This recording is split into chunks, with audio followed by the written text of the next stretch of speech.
Convention against discrimination in education 1966లో వచ్చిన ఒక ఒప్పందం. International covenant on economic, social and cultural rights 1981లో వచ్చిన ఒప్పందం. Convention on the elimination of all forms of discrimination against women 1989లో వచ్చింది. Convention on the rights of the child, convention on the rights of persons with disabilities.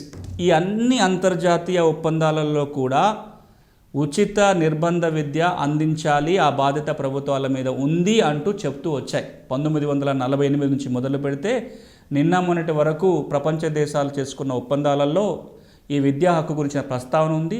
నేను చదివిన ఈ అన్ని అంతర్జాతీయ ఒప్పందాలపైన కూడా భారతదేశం సంతకం పెట్టింది, అంటే ఆ బాధ్యత మన మీద కూడా ఉంది. ఒక పక్కన అంతర్జాతీయ సమాజం విద్యా హక్కు గురించి మాట్లాడుతుంటే భారత రాజ్యాంగంలో కూడా విద్యా హక్కు, పిల్లలకి తప్పకుండా విద్యను అందించాల్సిన హక్కు ఉంది అని చెప్పి భారత సుప్రీంకోర్టు కూడా తీర్పులు ఇస్తూ వచ్చింది. ఒకానొక కీలకమైన తీర్పులో ఉన్నికృష్ణన్ జడ్జిమెంట్ అంటాం దాన్ని, ఉన్నికృష్ణన్ తీర్పు 1993లో భారత సుప్రీంకోర్టు ఒక కేసులో తీర్పు ఇస్తూ స్పష్టంగా పేర్కొన్నది ఏంటంటే, జీవించే హక్కులో భారత రాజ్యాంగం ఆర్టికల్ 21లో ఏదైతే జీవించే హక్కు కల్పించబడిందో, జీవించే హక్కులో ఎడ్యుకేషన్, రైట్ టు ఎడ్యుకేషన్, విద్యా హక్కు కూడా అంతర్భాగమే. ఎవరైతే విద్యని పొందలేరో వాళ్ళు మెరుగైన జీవితాన్ని గడపలేరు. ఒక మనిషి మెరుగైన జీవితాన్ని గడపాలంటే విద్య పొందాల్సిందే.